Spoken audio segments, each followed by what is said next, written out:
Everything is ready for the Caribbean Series, the biggest baseball event in the region, which brings together 8 league-winning teams from 8 Caribbean countries. Almost 10 years later, the event returns to Venezuela. Our correspondent in Caracas, Leonel Retamal, has more.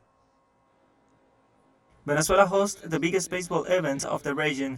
Everything is ready for the 65th edition of the Caribbean Series starting on Thursday, February 2nd. 21 out of 32 games of the tournament will be played here, the final one being on February 10th.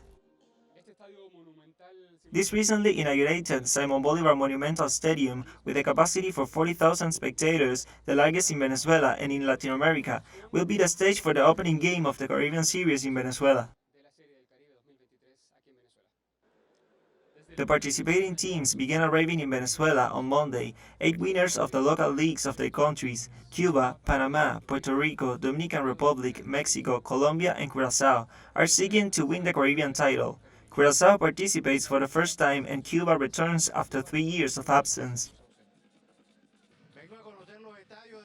I come to know the Venezuelan stadiums, the one in La Guaira and the new one, which I'm told are spectacular.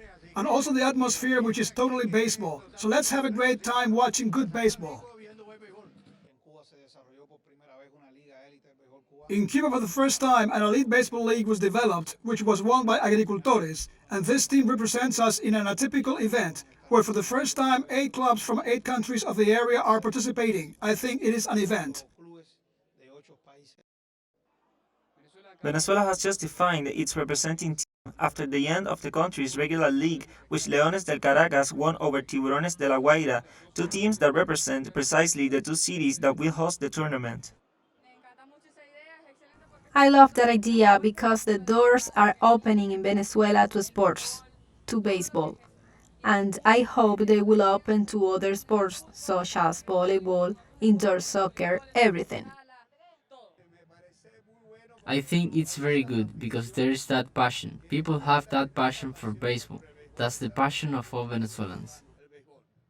The second venue is located in the coastal state of La Guaira, facing the Caribbean Sea. It is the Jorge Luis Garcia Carneiro Stadium, with a capacity of 14,000 people, where 11 games will be played. The stadium is meters from the sea and is accompanied by other recently inaugurated attractions, a giant Ferris wheel, amusement rides, and a seaside promenade with all the services for tourism. People will see the real Venezuela. The Caribbean Series is an opportunity for people to get the best evidence of the affection, love, and reality of the Venezuelan people. The last time Venezuela hosted the event was in 2014. In 2018 and 2019, it was suspended by the tournament's organizers due to the country's political situation. After almost 10 years, the series returns to Venezuela, which seeks to show the world the levels of political stability and economic growth achieved in recent years. Leonel Retamal y Jesús Romero, teleSUR, Caracas, Venezuela.